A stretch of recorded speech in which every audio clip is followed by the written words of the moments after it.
Hey guys, this is Golden IDS, and I have an important thing to talk to you about. This important thing is Metroid Other M. I have read so many uninformed comments and people who just can't sympathize with the character or don't know all the facts that I feel I'm about to punch something square in the nose. Metroid Other M. Not a perfect game by any standards, but definitely a game worth of a bit more merit than a lot of you are giving, especially in the Samus's characterization area. Now, everyone is blaming Team Ninja on this characterization, and for starters, I'd like to prove you all wrong. The guy who has written and directed this Other M was Yoshio Sakamoto. He has directed all Metroid games produced internally by Nintendo except Metroid 2. He's written them for Super Metroid, Metroid Fusion, which is the main one to back up my argument here, Metroid Zero Mission, Retro Studios Metroid Prime series, and he directed Metroid Other M. So while that's out of the way, Team Ninja made the game look pretty. Let's not confuse them with the writer. Okay, I'm glad I've cleared that things about Team Ninja. Next, Samus's characterization, the sexist aspect. People think that the whole idea of her following orders is sexist. Well, two words for you, or one if you like to abbreviate things: bullshit. Starting off, there's a specific reason for that. You play the game long enough and you realise suddenly there's something between Adam and Samus. It's not love as in, oh, I love you, I want to marry you. It's that distant relation that you have with someone that's a fatherish a father relationship that they have. And that's what Samus has with Adam. You can see the fusion, the way she reminisces and talks about it, the way she acts, and she admits it openly in a cutscene at the beginning of the game. So out of respect, she follows his orders because she trusts his judgment, mainly because of the relationship, but also because of the missions that he's governed over her when she was in the Galactic Federation army. Now for me, that obviously denies any sexism. It's purely that Samus even agrees to it. And to me, that's not sexist in the writing, that's just how it is. It happens now. You follow orders from a commander who can be male or female, but in this story he's male because he's a father figure. You know, you can read into it far too much and say that it's sexist, but you're really an idiot if you go that far. There are reasons. Next is the monotonous voice. It is written like a diary entry, like a log, like thoughts, and to be honest, when I think things in my head, I don't tend to have a lot of emotion. That's why I speak them out loud and talk to myself.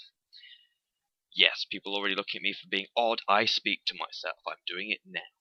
So yes, it's all written like a diary entry. Let's just repeat that a second. A diary entry. I know I'm sounding so derogatory in this rant, but that's how I feel at the moment with the amount of bad crap that's coming out about some of the good aspects and some of the not so good aspects of Metroid Other M. Now if it's written like a diary entry, there's no reason to wonder about it. Most of it's in her mind, and I think the voice actor does an excellent job of adding in those hints of emotion which makes you believe that she's holding everything back, the painful recollections, which I quite like. And she's not over the top. And if she was over the top, we'd all complain that she was some crying bimbo, and she's not. She's clearly been through an extremely hard time that no one seems to appreciate, and is like that. So I really should move on to the next aspect, which would be the speaking, which is what I've already partially covered. Fusion. Now, in most games you see, she doesn't have anyone to talk to. She's on a solitary mission. She's not with anyone. She doesn't talk to the hunters in Metro Prime 3. That's the only exclusion of my argument there. She may not speak to them because she's hardened like that, or maybe she was young at the time. She was young and naive. I'm not quite sure how to argue for that particular game, but most other games, in fact, if not all the other games, she's a lone character. So we don't get any idea of her characterization, none whatsoever, zippo, zilch. And that's because she hasn't had any characterization, to be honest, because she's on lone missions. I might talk to myself on lone missions, but we play as the character, and the talking to the self we don't need to hear. We don't hear Link speaking to anyone, because Link isn't on a solitary mission, but there you go. Now she speaks in this game, and I think the most of the speaking she does is pretty good. Some of it, she does state the obvious, but then again, it's the first proper script like this that the dude's written, and I think it's very good. The The speed at which the emotional story unfolds, though, is a bit uneven. But apart from that, there's I can't think anything else. Anything else. And the next point is the biggest point, which everyone seems to freak out about, is Samus's freak out, where she stands there petrified against Ridley. Now, for those of you who don't know, Ridley supposedly dies completely. In the end of Super Metroid, which is before this game. Fusion is after this game, and that's the end of the timeline. We've seen Ridley 100 times before, but she's never actually fully seen him dying. Now, in Super Metroid, he died, and with that, she crushed all the nightmares that she had about Ridley. Because I'm going to go into Samus's backstory now. Samus's backstory. When she was a 4-year-old child, her mother saved Samus by throwing herself in front of Ridley. Ridley killed her. Then her father went and blew up the ship with all the space pirates on it. This is in the official manga. She has a freak out when she meets Ridley for the second time, and she literally falls to the knees and just cries, sobs. She is a wreck. Here she's not as bad, but the memories are still coming up. She's still human. Even though she's got DNA elsewhere, she's still human. She has emotions. She feels things. So that's what I really, really feel people don't get about it. They don't understand that the emotions just come up, and she was terrified. At that point, when that happens, you often find people regress to being a child again. And that's how it was with Samus. She regressed to being a little child, and she was petrified, which is not surprising. And I think that bit, it really makes you feel for Samus' character as opposed to just being silent, I'm going to blow it up. Now, for those of you who are going to argue, it says the one line, Mother, go, that's time for you to go. Yes, that's a rubbish line, I hate that line, but there we go. One line isn't going to change what I think of that. So there we go. Actually, I outranted myself. The next one is the fact that we all thought she was badass, and now she's not. She's still badass! She walks around a freaking power suit! Doing all the stuff with the power bombs and all that awesomeness. So what? This game hasn't ruined any of that. It's ruined your perception of what you think of her, and that's the worst thing about it. You let your perception be changed by her as a characterization, because, you see, we haven't had any. We haven't had any. We've had tiny amounts.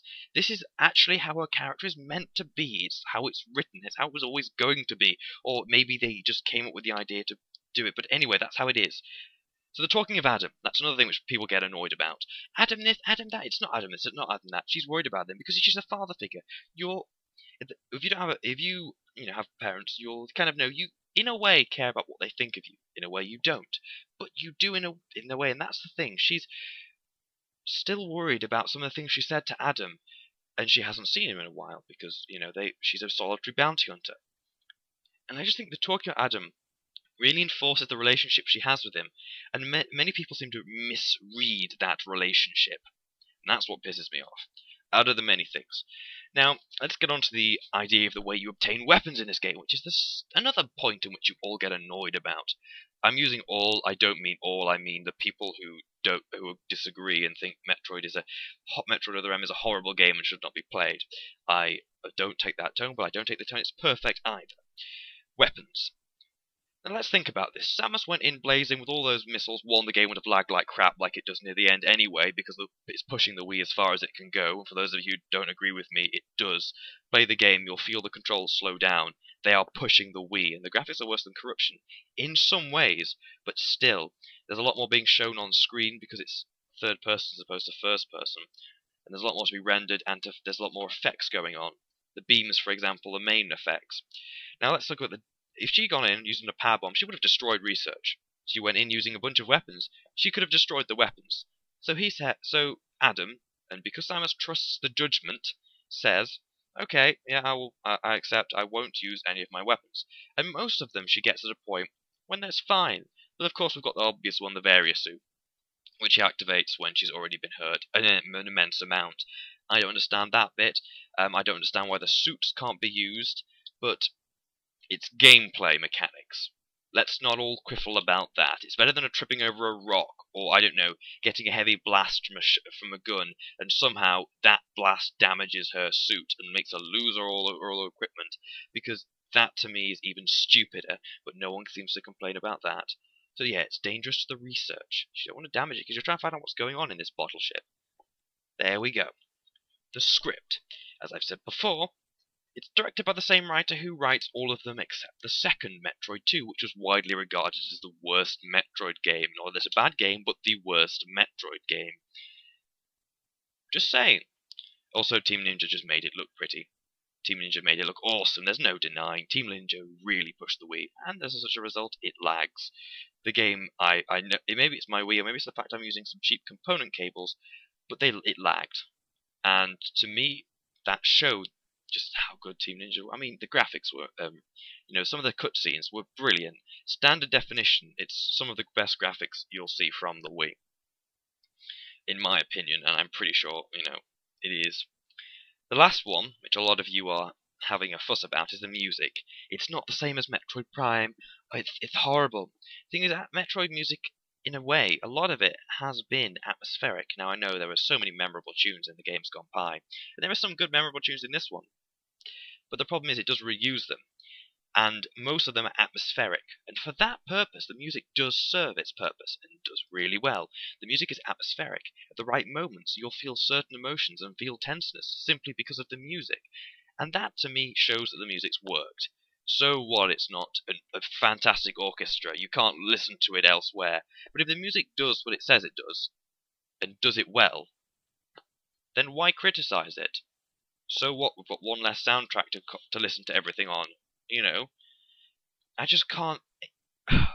The game's flawed, and I'm going to and the reasons why it's flawed is just in the implementation of a few elements of the game, and the fact at the end of the game you do get quite a bit of lag, and the ending of the game too, is kind of a letdown. In the sense, I'm not going to explain it, but it is a bit of a letdown, and the first person views, sometimes you're not sure what to look for. It can take forever, especially in the final one. That took me forever. I actually had to ask someone about that. But that's my opinion on Metroid Other M, and I've completed it 100% this morning.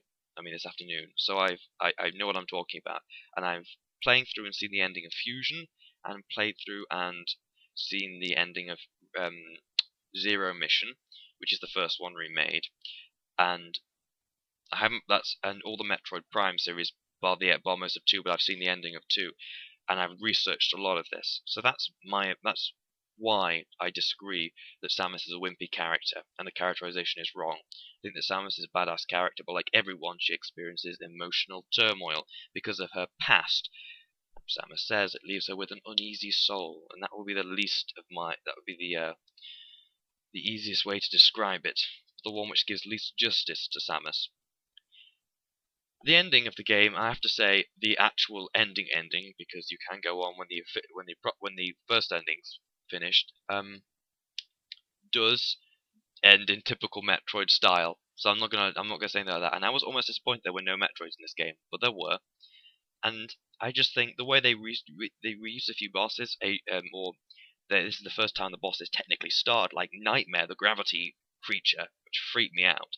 I'm not going to rant about this much longer. You do know my opinions now, and I just would like people to consider that when they're just throwing about random crap about the game. Yes, the game is short, but Metroid games are short. The Metroid Prime weren't, but Metroid games were short because they're meant to be sped run. Like, for example, Fusion can be done in under 2 hours.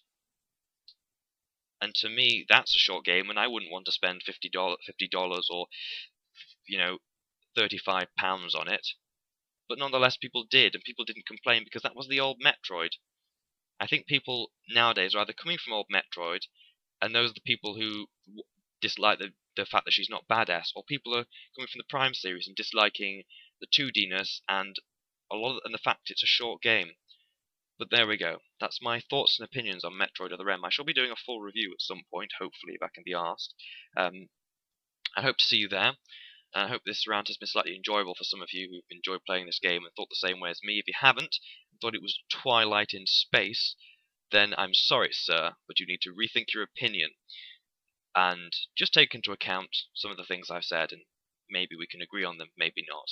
I don't expect that. But that's basically what I'm talking about. So thanks for listening, guys. This is my official rant here on Golden IDS about Metroid Other M haters.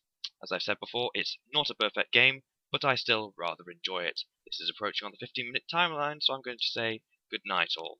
See you again.